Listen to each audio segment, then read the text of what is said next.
Nagsimula ang kwento sa apat na kabataang lalaki na bigla na lang napunta mula sa mundo ng tao papunta sa isang kaharian sa parallel na mundo na tinatawag na Ryer. Ipinatawag sila dahil taglay nila ang pambihirang kapangyarihang mahika. Isa sa kanila ay isang maalamat na mandirigma, habang ang iba naman ay makapangyarihang salamangkero na kayang kontrolin ang hangin at apoy. Ngunit sa kanila, may isang binatang nagngangalang Makoda na tila walang espesyal na talento maliban sa kakaiba niyang kakayahan na makabili ng groceries mula sa isang Japanese online store. Ipinatawag sila ng royal family upang ipagtanggol ang kaharian laban sa mga halimaw na patuloy na umaatake rito. Ngunit dahil wala silang nakitang silbi kay Makoda, binigyan na lamang siya ng kaunting pera at pinayagan na mamuhay mag-isa. Habang naglalakad siya sa mga lansangan, napapansin niyang pinagtitinginan siya ng mga tao dahil sa suot niyang modernong damit na hindi pamilyar sa kanila. Dahil dito, nagpasya siyang bumili ng kasuotang katulad ng sa mga lokal. Pagkatapos, umupa siya ng simpleng kwarto sa isang inn. Doon, sinubukan niyang alamin ang kanyang mga kakayahan. Nang lumabas ang kanyang status, nalaman niyang mayroon siyang skill na appraisal para makita ang kakayahan ng iba, isang item box na kayang maglaman ng kahit ano, at ang kanyang natatanging abilidad, ang online supermarket. Nang subukan niya ito, may lumabas na screen sa harap niya na parang marketplace na kahawig ng Amazon, ngunit puro Japanese kaya hirap siyang intindihin. Pinili niya ang isang bote ng tubig at donut, nagbayad, at biglang may kahon na lumitaw sa tabi niya. Pagbukas niya, naroon ang in-order niyang pagkain. Kumain siya at uminom, at nakaramdam siya ng ginhawa na parang nasa marangyang buhay. Kalaunan, naglakbay siya patungo sa lungsod ng Quez sa hangganan ng kaharian. Habang nasa daan, nakasabay niya ang isang mangangalakal na papunta roon upang magbenta ng sabon, isang napakabihirang bagay na karaniwang nasa mga maharlika lamang. Ikinwento rin ng mga ngalakal na limitado ang kaya niyang dalhin, at kung mayroon lang sana siyang item box, mas marami pa siyang madadala, ngunit napakabihira raw ng ganitong kakayahan. Nang malaman ng mga ngalakal na may appraisal si Makoda, labis siyang namangha. Ipinaliwanag niyang ang ganitong kakayahan ay karaniwang taglay lamang ng mga bayani mula sa ibang mundo o ng mga nasa mataas na posisyon tulad ng mga hari o guilds. Dahil dito, nakaramdam ng ginhawa si Makoda dahil hindi basta-basta malalaman ng iba ang kanyang tunay na kakayahan. Ibinahagi rin ng mga ngalakal na maraming problema ang kaharian at may balita na malapit nang isara ang mga hangganan at ipagbawal ang paglalakbay. Nang makarating si Makoda sa Quez, napatunayang totoo ang lahat dahil pinipigilan na ang pagdaan ng mga caravan. Dahil dito, pumunta siya sa isang lugar kung saan maaaring kumuha ng escort at nagbayad ng ilang gintong barya para sa proteksyon laban sa mga halimaw at bandido. Kumuha siya ng grupo na pinamumunuan ng isang knight na si Werner. Kasama sa grupo sina Vincent na swordsman, Rita na mandirigma, Ramon na mage, at si Fran na healer. Bilang kapalit, nangako si Makoda na siya ang maghahanda ng pagkain nila sa buong paglalakbay. Kinabukasan, sabay-sabay silang umalis patungo sa kaharian ng Feinan. Habang naglalakbay sa kagubatan, huminto sila para magpahinga. Doon, inilabas ni Makoda ang kalan at kaldero mula sa kanyang item box at nagluto ng masarap na pagkain para sa lahat. Nang matikman ito ng grupo, labis silang humanga at pinuri siya. Nagpatuloy sila sa paglalakbay hanggang sa maramdaman ni Rita ang paparating na panganib. Biglang sumugod ang mga halimaw na parang higanteng langaw. Mabilis na pinabagsak ni Werner at Vincent ang mga ito habang si Fran naman ang nagpagaling sa kanilang mga sugat. Ngunit bago pa sila tuluyang makabawi, may mas malaking banta, isang napakalaking pulang wild boar ang papalapit. Humakbang si Ramon at naghanda ng mahika. Nang sumugod ang halimaw, sabay itong sinalubong ni Werner at Vincent at pinabagsak gamit ang malalakas na atake. Agad namang inilagay ni Makoda ang bangkay ng halimaw sa kanyang item box. Kinagabihan, nagluto muli si Makoda gamit ang mga sangkap mula sa Japanese online store. Muli, nasiyahan ang grupo, ngunit napansin nilang tila mas lumakas sila. Dahil dito, ginamit ni Makoda ang kanyang appraisal at nadiskubre niyang totoong ang tumaas ang kanilang mga kakayahan. Doon niya napagtanto na ang pagkain mula sa kanyang mundo ay nagbibigay ng dagdag na lakas sa mga tao sa mundong ito. Dahil sa takot na mabunyag ang kanyang lihim, nagpasya si Makoda na gumamit na lamang ng mga lokal na sangkap sa pagluluto. Ngunit kahit ganoon, nanatiling napakasarap ng kanyang mga luto at ang amoy nito ay nakaakit ng isang maalamat na nilalang. Biglang nanahimik ang lahat at itinuro ang nasa likod ni Makoda. Nang lumingon siya, nakita niya ang isang napakalaking mahiwagang lobo na may nakakatakot na presensya. Humingi ito ng bahagi ng karne na ang amoy ay kumalat sa buong kagubatan. Agad na naghanda si Makoda ng pagkain para rito at nilamon iyon ng lobo sa isang iglap. Ngunit hindi ito nakontento at humingi pa ng 100 putahe. Matapos mabusog, kinausap ng nilalang si Makoda at sinabi nitong nais nitong makipagkontrata sa kanya. Ang kondisyon, magiging kasama niya ang lobo, at kapalit nito, kailangang pakainin siya ni Makoda ng 3 beses sa isang araw. Nang makita ni Makoda ang takot sa kanyang mga kasamahan, pumayag siya sa alok. Lumapit ang lobo at idinikit ang noo nito sa kanya upang pirmahan ang kontrata. Sa sandaling iyon, pakiramdam ni Makoda ay para siyang nahulog sa isang bitag na hindi na niya matatakasan. Pagkatapos nito, hiniling ng lobo kay Makoda na bigyan siya ng pangalan. Maraming pangalan ang iminungkahi ni Makoda, ngunit wala ni isa ang nagustuhan ng lobo maliban sa isa si Fel.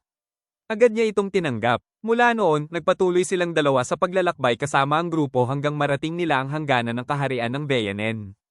Doon, nagutom si Fel, ngunit ubos na ang kanilang supply ng karne. Sandaling umalis ang lobo at agad ding bumalik, hila ang isang napakalaking halimaw na may mataas na ranggo na tinatawag na rockbird. Dahil sa laki nito, hindi kayang katayin ni Makoda ang ibon, kaya ipinagawa niya ito kay Werner at sa kanyang grupo kapalit ng pagkuha nila sa mga kuko at tuka nito na may mataas na halaga. Matapos mahati ang ibon, kinuha ni Makoda ang karne at nagluto muli ng masarap na pagkain. Una niyang binigyan ng grupo upang matiyak na hindi uubusin ni Fel ang lahat, sa kanya inalok ang lobo ng bahagi nito na labis nitong kinagustuhan. Habang papalapit sila sa tarangkahan ng kaharian, napansin nilang maraming gwardya. Naunang lumapit si Werner upang tiyakin sa kanila na hindi mapanganib si Fel at ipinaliwanag na kasama ito ni Makoda. Pagdating nila sa gate, nag-alinlangan pa rin ang kapitan, ngunit pinakalma siya ni Makoda at tiniyak na walang magiging problema ang lobo. Sa pagpasok, ipinakita ng mga adventurer ang kanilang guild cards at hindi na pinabayad, samantalang si Makoda ay kinailangang magbayad dahil hindi siya miyembro ng anumang guild. Pagpasok nila sa loob, pinayuhan siya ni Werner na sumali sa Merchant Guild kung nais niya magnegosyo upang makaiwas sa paulit-ulit na buwis. Ngunit hindi iyon ang plano ni Makoda. Ang nais niya ay magbenta ng mga produktong binibili niya mula sa kanyang online store sa iba't ibang lugar. Kaya naman, mas pinili niyang sumali sa Adventurers Guild upang magkaroon ng lisensya sa pagbebenta kahit saan siya magpunta. Ngunit may isa pang problema, kung sino ang magkakatay ng malalaking halimaw na hinuhuli ni Fel upang maluto ni Makoda. Sa huli, tinapos na ni Werner ang kanilang kontrata bilang escort at nagpaalam na ang kanyang grupo. Pagkatapos nito, ipinatawag si Makoda ng mga alagad ng hari upang alamin kung paano niya napaamo ang maalamat na lobo, ngunit maayos niyang tinanggihan ang paanyaya. Hindi ito nagustuhan ng isang mayabang na lalaki na nagngangalang Felix, na kalaunan ay natakot at tumakas. Dinala ni Makoda si Fel sa Merchant Guild, nagbayad ng membership fee, at nakuha ang kanyang card. Doon, humingi ng pagkain si Fel. Kumuha si Makoda ng karne mula sa kanyang item box, pinrito ito at nilagyan ng sarsa. Masayang kinain ito ni Fel. Sinubukan ni Makoda na palitan ng sarsa sa isa pang piraso, at agad napansin ni Fel ang pagkakaiba na ikinamangha niya. Pagkatapos nito, bumili si Makoda ng bigas mula sa online store. Nang lutuin niya ito kasama ang karne ng rockbird, napakasarap ng kinalabasan. Kumain siya ng mag-isa, ngunit humingi rin si Fel at nagustuhan ito kahit dati ay iniisip niyang walang lasa ang mga butil tulad ng bigas. Matapos kumain, natulog si Makoda ngunit nagising muli upang ihanda ang mga produktong balak niyang ibenta sa Guildmaster. Kinabukasan, pumunta siya sa Merchant Guild at ipinakita ang asin at paminta. Pagkakita pa lamang ng sekretarya, agad itong pumasok sa opisina ng Guildmaster at pinapasok si Makoda. Namangha ang Guildmaster sa mga produktong iyon dahil karaniwang ang mga hari lamang ang may ganito. Nang tanungin kung saan niya ito nakuha, sinabi ni Makoda na binili niya ito mula sa online store. Nakipagtawaran ng Guildmaster hanggang sa umabot sa 17 gintong barya ang presyo. Dahil 10 tansong barya lamang ang puhunan niya, napakalaki ng kanyang kinita. Tinanggap niya ang alok, ibinenta ang mga ito, at umalis na may dalang ginto. Pagkatapos, pumunta siya sa Adventurers Guild at nagparehistro. Mabilis lamang ang proseso, nagbayad siya ng membership fee at nakakuha ng card. Ngunit upang manatiling miyembro, kailangan niyang kumpletuhin ang kahit isang quest bawat buwan, at wala ring pananagutan ng guild sa kanyang kaligtasan. Nagsimula siya sa pinakamababang rango, ang G-rank. Sa listahan ng mga quest, pinili niya ang pagkuha ng mga halamang gamot at nagpa siya na gawin ito kinabukasan. Paglabas niya, muling humingi ng pagkain si Fel kaya nagluto siya ng steak na may espesyal na sarsa na muling kinagustuhan ng lobo. Samantala, si Werner at ang kanyang grupo ay nasa kagubatan, kumakain ng simpleng pagkain ngunit hindi maiwasang maalala ang napakasarap na lutong tikim nila mula kay Makoda. Kinabukasan, naghanda si Makoda upang pumunta sa kagubatan upang mangolekta ng mga halamang gamot. Ngunit hindi gagalaw si Fel hanggat hindi siya nakakakain at ubos na ang karne. Kaya nagpasya silang magkasama pumunta sa kagubatan upang manghuli si Fel. Bago umalis, gumawa si Fel ng protective barrier sa paligid ni Makoda upang maprotektahan siya laban sa mga halimaw. Habang wala si Fel, ginamit ni Makoda ang kanyang appraisal upang maghanap ng mga halamang gamot at mabilis niya itong nahanap. Pagkatapos, bumili siya ng giniling na karne, pasta, at mga sarsa mula sa online store at nagsimulang magluto. Pagbalik ni Fel, may dala itong malaking rockbird. Nang maamoy niya ang pasta, agad niya itong hinanap. Binigyan siya ni Makoda ng pagkain at kahit hindi niya ito kilala, namangha siya sa lasa nito. Pagkatapos, isinakay ni Fel si Makoda sa kanyang likod at bumalik sila sa Adventurers Guild sa napakabilis na takbo, dahilan upang muntik na siyang mahulog.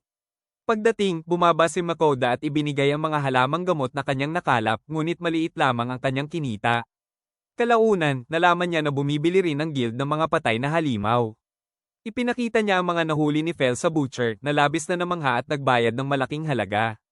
Binigyan din siya ng bahagi ng karne para sa hapunan at pinabalik kinabukasan para sa natitirang kita at bahagi ng mga ito. Pagbalik sa kanilang tinutuluyan, nagluto si Makoda gamit ang karne, itlog, pampalasa, at kaunting harina upang makagawa ng steak. Dinagdagan pa niya ito ng natitirang giniling na karne mula tanghalian. Masarap nilang kinain ng hapunan. Kinabukasan, bumalik siya sa butcher at nagulat sa dami ng karne na ibinigay sa kanya. Ipinaliwanag ng butcher na mataas ang halaga ng karne ng halimaw dahil sa sarap nito, pati na rin ang balat, pangil, at mga magic stone na matatagpuan sa loob ng mga ito. Matapos nito, nagpasya si Makoda na lisanin ang kaharian at magtungo sa iba. Sumang-ayon si Fel dahil ang mahalaga lamang sa kanya ay mapakain siya. Pagsapit ng gabi, nakarating sila sa isang abandonadong lugar sa kagubatan. Dahil marami na silang pera, bumili si Makoda ng mamahaling pagkain mula sa online store. Ipinakain niya ito kay Fel na labis na nasiyahan sa lasa. Hindi pa siya tumigil at nagluto pa ng isa pang putahe na may bagong sarsa na nagbigay kay Fel ng malaking dagdag na lakas. Nang gamitin ni Makoda ang kanyang appraisal kay Fel, nadiskubre niyang tumaas ng 50% ang lakas nito. Dahil dito, nagpasya si Fel na manghuli muli ng mas malalakas na halimaw. Tulad ng dati, nag-iwan siya ng protective barrier bago umalis. Habang nagpapahinga si Makoda, si Fel naman ay naghanap ng pinakamalalakas na halimaw sa kagubatan. Pinatay niya ang hari ng Yerex sa isang atake lamang, pagkatapos ay hinarap ang isang halimaw na may 3 ulo, kalahating leon at kalahating ahas at tinalo rin agad. Hindi pa siya nakontento, kaya umakyat siya sa pinakamataas na bundok sa kagubatan kung saan natagpuan niya ang isang napakalaking nilalang na parang USA na may sungay. Gamit ang kanyang kapangyarihang kidlat, agad niya itong pinabagsak at nang bumagsak ito sa lupa, umalingaw-ngaw ang isang malakas na tunog na parang pagsabog. Nagising si Makoda sa matinding takot at lalo itong lumala nang makita niya ang mga halimaw na nahuli ni Fel. Dahil dito, nagpasya siyang hindi na muling pakainin ng lobo ng mamahaling karne mula sa kanyang mundo dahil iyon ang naging dahilan ng labis nitong paglakas. Kinabukasan, nagluto si Makoda ng karne ng maalamat na ahas na nahuli ni Fel. Upang mas sumarap, pinirito niya ito hanggang maging malutong ang balat at nilagyan ng lemon. Labis itong nagustuhan ni Fel. Pagkatapos kumain, napag-usapan nila ang paraan ng pangangaso ni Fel at nalaman ni Makoda na gumagamit ito ng mahika. Sinubukan niya ang sarili niyang kakayahan at nadiskubre niyang mayroon din siyang kapangyarihang mahika. Sa una, nabigo ang kanyang mga pagtatangka na ikinatuwa pa ni Fel. Ngunit nang muli niyang subukan at maglabas ng fireball, nagtagumpay siya kahit mahina pa ito. Dahil dito, nagpasya si Fel na sanayin siya. Kinagat siya ni Fel at mabilis siyang dinala sa kagubatan hanggang makarating sila sa isang pamayanan ng mga goblin.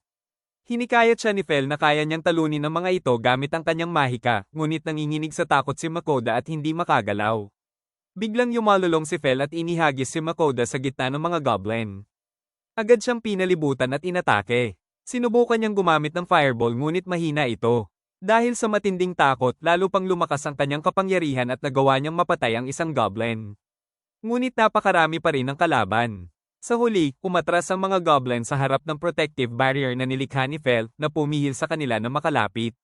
Sa sandaling iyon, naglabas si Makoda ng mas malakas na fireball at nakapatay ng ilan, ngunit patuloy pa rin ang pag-atake ng iba. Sa huli, naubos ang kanyang lakas at bumagsak siya, hindi na makagalaw. Si Fel ang tumapos sa natitirang mga kalaban habang si Makoda ay nanatiling walang malay hanggang gabi. Pagmulat niya ng mata, nakita niya si Fel sa tabi niya. Galit siya sa ginawa nito, ngunit kalaunan ay kumalma rin. Sa pagkakataong iyon, binigyan siya ni Fel ng bangkay ng Goblin King. Kahit hindi ito nakakain, may laman itong mahahalagang hiyas na maaaring ibenta sa mataas na halaga. Humiling si Fel ng espesyal na pagkain mula sa mundo ni Makoda at tinukoy pa ang gusto niyang ulam, ngunit tumanggi si Makoda dahil marami pa silang karne mula sa mga halimaw. Nang tatayo na siya para magluto, nahilo siya at bumagsak dahil sa pagod mula sa laban kanina. Sa pagkakataong iyon, nag-order siya ng ibang pagkain mula sa online store na hindi karne. Inihanda niya ito, at labis na nagustuhan ni Fel ang lasa, kinain ito ng walang pag-aalala dahil isa siyang maalamat na lobo na may proteksyon laban sa sakit. Kinabukasan, nakarating sina Makoda at Fel sa kaharian ng Feynen. Pinahinto sila ng mga gwardya dahil natakot sila kay Fel. Ipinakita ni Makoda ang kanyang adventurer's card na nagpapatunay na si Fel ang kanyang kasama. Nagulat ang gwardya dahil si Makoda ay bagong adventurer pa lamang, habang si Fel ay isang maalamat na nilalang, ngunit pinayagan pa rin silang makapasok. Kalaunan, nadiskubre ni Makoda na maaari siyang makipag-usap kay Fel sa pamamagitan ng telepathy at nababasa pa niya ang iniisip nito. Binalaan siya ng gwardya na mananagot siya kung sakaling magdulot ng gulo ang kanyang lobo. Pagpasok sa kaharian, napansin ni Makoda na napakalaki nito kaya nagpasya siyang bumili ng mapa.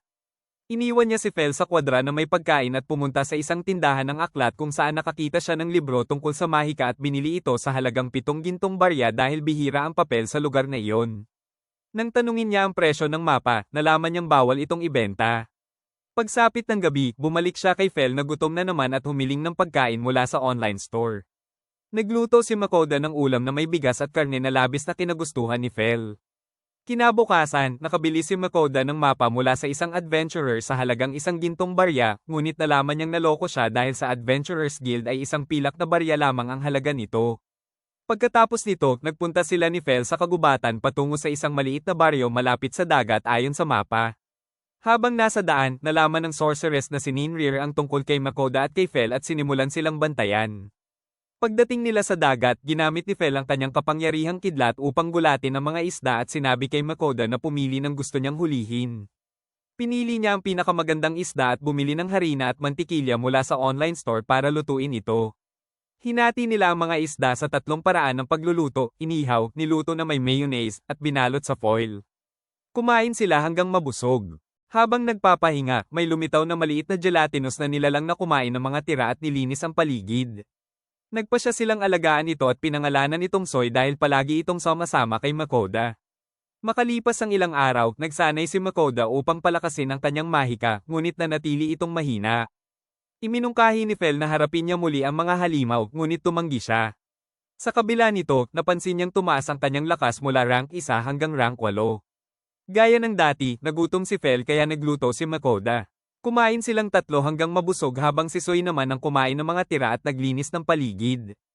Kinabukasan, ginaising si Makoda ni Soy at napansin ni Fel na may mensahe mula sa sorceress na si Ninrir. Humiling ito kay Makoda na dalhan siya ng matatamis mula sa kanyang mundo 1 beses kada linggo. Kapalit nito, bibigyan niya si Makoda ng karagdagang kapangyarihang mahika, isang proteksyon laban sa sakit, lason, at mahika. Ang unang hiningi ng sorceress ay cream na agad namang inihanda ni Makoda. Pagbanggit pa lamang niya ng pangalan nito, nawala ang pagkain at napunta sa mundo ng sorceress. Labis siyang humanga sa lasa dahil iyon ang unang beses niyang makatikim ng pagkain mula sa mundo ni Makoda. Samantala, sinubukan ni Makoda ang kanyang earth magic ngunit tulad ng dati, mahina pa rin ito. Dahil dito, nagpahinga muna siya upang maibalik ang kanyang lakas. Bumalik si Fel mula sa kanyang pagsasanay sa pagtakbo at nakita niyang naghanda si Makoda ng maraming tsokolate na ipinadala rin sa sorceress bilang bahagi ng kanilang kasunduan. Pagkatapos nito, pinasakay ni Fel si Makoda sa kanyang likod at mabilis silang tumakbo hanggang makarating sa Dimmy's Cave. Doon, naunawaan ni Makoda na dinala siya ni Fel upang mas mapalakas ang kanyang mahika, lalo na ang earth magic. Natakot si Makoda at sinubukang tumakas, ngunit agad siyang binalikan ni Fel at ibinalik sa pasukan ng kuweba. Napagtanto ni Makoda na may mga laban na kailangan niyang harapin ng mag-isa, kaya mahalagang mapalakas niya ang kanyang kapangyarihan. Dahil napapataas ng pagkain mula sa kanyang mundo ang lakas, umorder siya ng maraming pagkain mula sa kanyang online store. Kinain nila ito hanggang mabusog at tumaas ang kanilang lakas ng 20%. Hinugot ni Makoda ang kanyang espada at pumasok silang 3 sa loob ng kuweba. Doon, nakatagpo sila ng isang slime. Agad itong tinunaw ni Soy gamit ang kanyang acid. Hindi nagtagal, may 2 pang slime na lumitaw. Gumamit si Makoda ng stone bullet at pinatay ang isa, habang si Soy naman ang tumapos sa isa pa gamit ang acid. Namangha si Makoda sa kanyang kakayahan dahil nagagamit na niya ang mga kapangyarihang dati ay hindi niya kontrolado. Napansin din niya na ang kuweba ay sumisipsip sa mga katawan ng anumang namamatay sa loob nito, maging tao, hayop, o halimaw. Nagpatuloy sila sa pagpasok sa mas malalim na bahagi. Binalaan sila ni Fel tungkol sa mga horned rabbit sa mas mababang antas. Nang makatagpo sila ng mga ito, mabilis na hinarap ni Makoda gamit ang kanyang espada at tinalo sa loob lamang ng ilang segundo. Nagpatuloy sila at nakatagpo ng mga goblin. Gumamit si Makoda ng fire magic, ngunit pinayuhan siya ni Fel na gamitin ang earth magic. Sa pagtutulungan nila, natalo nila ang mga goblin ng ligtas. Sumunod nilang hinarap ang mga couple monsters na kahawig ng mga lobo. Gumamit si Makoda ng malalakas na batong proyektil at mabilis na pinatay ang mga ito. Natuwa si Fel dahil nakita niyang mahalaga ang aktwal na laban para mas lumakas ang mahika ni Makoda. Habang nagpapatuloy, unti-unting tumatag ang kakayahan ni Makoda at nakarating sila sa bahagi ng kuweba na tinatawag na open space. Tiniyak ni Fel na ligtas si Makoda dahil sa protective barrier. Nang magsimula ang laban, pinagsama-sama ni Makoda at ni Soy ang kanilang kapangyarihan at mabilis nilang napatay ang karamihan sa mga halimaw. Naiwan lamang ang Couple King. Buong lakas itong umatake kay Makoda, kaya napilitan siyang gumamit ng malalakas na stone projectiles. Kahit tinamaan, tumayo pa rin ang halimaw na siyang nagpaubos ng lakas ni Makoda. Sa huli, naglabas si Soy ng malaking dami ng acid at tuluyang tinunaw ang Couple King na agad ding sinipsip ng kuweba. Nagising si Makoda matapos ang laban at natuwa sa bagong lakas ni Soy.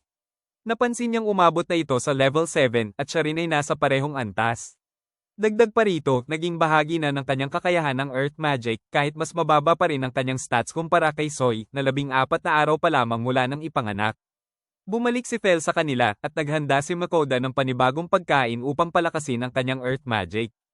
Gumamit siya ng mga sangkap mula sa online store tulad ng itlog, sarsa, at karne ng stone bird at nagluto ng masarap na pagkain. Kumain silang tatlo hanggang mabusog at doon nagtapos ang kanilang araw. Kinabukasan, nakarating sila sa isang kagubatan na nahahati sa dalawang bahagi, ang isa ay teritoryo ng mga Orthros monsters at ang isa naman ay sa mga griffin. Dahil sa panganib, karaniwang umiikot ang mga tao upang makaiwas, ngunit hindi natakot si Fel dahil hindi siya kayang talunin ng mga ito. Natakot si Makoda at hiniling na dumaan na lamang sila sa mas ligtas na ruta, ngunit hindi pumayag si Fel. Biglang napalibutan sila ng tatlong Orthros, mga halimaw na may ulo na pinagsamang anyo ng lobo at ahas, na lalong nagpatakot kay Makoda. Walang pakialam si Fel sa mga ito. Inutusan niya si Makoda na pababain si Soy at magtago sa ligtas na lugar. Kahit nag-alinlangan, agad itong sinunod ni Makoda at nagtago sa likod ng mga puno habang pinagmamasdan ang nangyayari. Sa isang simpleng galaw lamang ng kanyang kuko, nagpakawala si Fel ng napakalakas na kidlat na agad na hamati sa isa sa mga halimaw. Nang matira ang dalawang halimaw, agad silang natakot at tumakas. Namangha si Makoda at tinanong kung ano ang tawag sa teknik na ginamit ni Fel. Ipinaliwanag ni Fel na ito ay tinatawag na Rending Claw, isang kakayahang kayang hatiin sa dalawa ang anumang halimaw. Pagkatapos nito, nakaramdam ng matinding gutom si Fel kaya agad nagsimulang magluto si Makoda.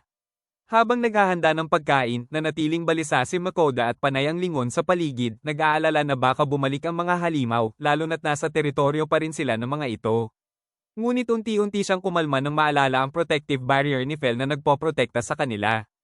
Tinanong ni Makoda kung gaano pa katagal bago nila matawid ang kagubatan at nalaman niyang may 3 linggo pa silang lalakbayin. Dahil dito, nagpasya siyang tipirin ang natitirang karne. Nagsimula siyang magluto gamit ang karne ng napakalaking itim na ahas, tinanggal ang mga buto at inangkop ang recipe na karaniwang gamit sa manok. Nilagyan niya ito ng iba't ibang sarsa at pampalasa upang gayahin ang lasa ng manok. Ang resulta ay isang napakasarap na putahe na labis na ikinatuwa ni Fel at Soy na humingi pa ng dagdag. Kumain silang tatlo hanggang mabusog at ang natira ay ginawa nilang sandwich na siyang nagtapos ng kanilang araw. Kinabukasan, habang naglalakbay sa kagubatan, nakatagpo sila ng mga kabuteng may pambihirang kakayahan, kaya nitong pagalingin ang anumang sakit at pati na rin ang mga bali sa buto. Nangolekta si Makoda ng ilan para sa mga emerhensya, habang si Soy naman ay kumain ng marami hanggang sa kumislap ang katawan nito sa kulay ng kabute. Dahil dito, nakakuha si Soy ng bagong kakayahan, ang paggawa ng antidote potion na kayang magpagaling ng kahit sino. Gumawa si Makoda ng maraming potion at inilagay sa mga bote para magamit sa hinaharap. Nadiskubre niyang kaya nitong iligtas ang mga taong nasa bingit ng kamatayan. Makalipas ang 3 araw, nakarating sila sa teritoryo ng mga griffin, mga halimaw na may katawan ng leon at ulo ng agila. Isang griffin ang lumapit sa kanila. Noong una, natakot si Makoda na aatakihin sila, ngunit hiniling niya kay Fel na labanan ito upang ipakita ang kanilang lakas. Tinanggap ni Fel ang hamon. Umatras si Makoda at kinausap si Fel gamit ang telepathy, pinakiusapan na huwag patayin ang halimaw. Naging matindi ang labanan. Gumamit si Fel ng malakas na vortex na nakasugat sa griffin. Pinanood ito ni Makoda at nang makita niyang sapat na, tumakbo siya papunta kay Fel upang patigilin ito. Bumagsak ang griffin sa lupa, malubhang sugatan at nasa pagitan ng buhay at kamatayan. Lumapit si Makoda at inutusan si Soy na gumawa ng malakas na healing potion. Agad na gumaling ang griffin. Nang malaman nitong nagawa nitong masugatan si Fel, naglabas ito ng sigaw na pinaghalong tunog ng leon at agila bilang tanda ng tuwa. Dumating ang iba pang griffin, kinilala ang halimaw bilang kanilang pinuno, at bilang pasasalamat, binigyan nila si Makoda ng balahibo mula sa pakpak nito bilang tanda na hindi sila sasaktan ng kanilang grupo. Pagkatapos nito, umalis ang mga griffin. Kinagabihan, humiling si Fel ng masaganang pagkain bilang kapalit ng pagod sa laban. Ginamit ni Makoda ang huling bahagi ng kanilang karne upang magluto ng masarap na pagkain na labis na nagustuhan ni Fel at Soy. Kumain silang tatlo hanggang mabusog. Habang kumakain, naalala ni Fel ang lingguhang matatamis na kailangang ipadala sa sorceress. Matapos ang 1.5 buwan sa kagubatan, tuluyan na rin silang nakalabas. Sinuri ni Makoda ang mapa at nalaman niyang malapit na sila sa kaharian ng Leonheart. Dahil ubos na ang kanilang supply ng karne, mabilis na tumakbo si Fel patungo roon. Sa malayo, nakita niya ang mga bandido na umaatake sa isang kariton. Napagtanto niyang kung ililigtas nila ang mga ito, makakakuha sila ng gantimpala. Naging matindi ang laban sa mga bandido dahil mas malalakas ang mga ito kaysa sa mga kasamang adventurer. Lumapit si Fel at nagbanta na kung hindi sila susuko, haharapin nila ang kanyang galit. Agad na ibinaba ng mga bandido ang kanilang mga sandata. Nagpasalamat ang mga ngalakal na si Periles, pinuno ng Phoenix Squadron, sa mga adventurer at ipinaalam na patungo sila sa lungsod ng Carina sa kaharian ng Leonheart. Inanyayahan niya si Makoda na sumama sa kanila. Habang pinag-uusapan ng mga adventurer si Fel, nalaman nila na may isang bagong adventurer na may kasamang maalamat na lobo. Dahil dito, nakaramdam ng kaba si Makoda, nag-aalala na baka matuklasan nilang siya ay mula sa ibang mundo at may kakayahang bumili ng pagkain gamit ang kanyang online store. Kaya ng gabing iyon, inilayo niya si Soy mula sa grupo at sa mga ngalakal at nagluto gamit ang huling natitirang karne. Inihanda niya ito ng napakasarap at labis silang nasiyahan. Hindi nagtagal, dumating ang night at ang mga ngalakal at agad nilang kinain ang pagkain hanggang sa wala nang natira. Pagkatapos, sinabi nila kay Makoda na magpahinga na habang si Fel ang magbabantay sa paligid, tiniyak na kung may magtangkang umatake na bandido, agad itong mapipigilan. Doon nagtapos ang kanilang araw. Kinabukasan, nakarating sila sa lungsod ng Carina at namangha si Makoda sa laki at karangyan nito. Ipinaliwanag ni Periles na ito ang ikalimang pinakamalaking lungsod sa kaharian ng Leonheart at matagal ng hanap buhay ng kanilang pamilya ang kalakalan ng balat doon. Sumama si Makoda sa mga adventurer papunta sa guild, ngunit nagulat siya nang malaman na kanselado na ang kanyang lisensya dahil hindi niya natupad ang mga kinakailangang gawain bilang baguhang adventurer. Ipinaliwanag ng clerk na kailangan niyang makumpleto ang isang task upang maibalik ang kanyang rango at kinakailangan din niyang magparehistro muli tuwing 3 buwan. Ipinarehistro ni Makoda si Soy bilang kanyang kasama sa guild. Nginitian at pinagtawanan siya ng ibang adventurer, ngunit hindi niya ito pinansin dahil alam niya ang kakayahan ni Soy. Pagkatapos nito, dinala niya sina Fel at Soy sa butcher ng guild upang ibenta ang mga halimaw na nahuli ni Fel. Doon, muli nilang nakatagpo ang Phoenix Adventurers kasama ang kanilang pinuno na humiling na makita ang mga halimaw na kanyang nahuli. Pumayag si Makoda at inilabas ang mga halimaw mula sa kanyang item box. Napakarami ng mga ito at nakakatakot ang anyo. Agad na pumayag ang butcher na bilhin ang mga ito. Alam ni Makoda na kung ibebenta niya ito sa labas ng guild, malamang na maloko siya, kaya maingat niyang sinuri ang karne upang matiyak ang kalidad nito. Samantala, humingi ng paumanhin ng Phoenix Adventurers kay Makoda dahil kinain nila ang pagkain na inihanda niya noong nakaraang gabi nang hindi alam ang tunay nitong halaga at nangakong tutulungan siya sa hinaharap kung kakailanganin niya. Kinagabihan, tumuloy sina Makoda at Soy sa isang inn. Bago siya matulog, narinig niya ang galit na boses ng sorceress dahil hindi niya naibigay ang mga matatamis na hinihingi nito. Agad niyang binuksan ang online store, pumili ng mga matatamis, at nang tawagin niya ang pangalan nito, bigla itong nawala at napunta sa sorceress. Kinabukasan, bumalik si Makoda kasama sina Fel at Soy sa guild upang pumili ng task. Maraming pagpipilian, tulad ng pagkuha ng tubig, mga halamang gamot, at pangangaso ng goblin na may katumbas na puntos. Dahil sa kanyang karanasan, una niyang pinili ang pagkuha ng mga halamang gamot. Ngunit iginiit ni Fel na mas mabuting pumunta sila sa dagat upang mangisda dahil ang simpleng gawain ay hindi agad magbibigay sa kanila ng sapat na puntos sa loob ng 3 buwan.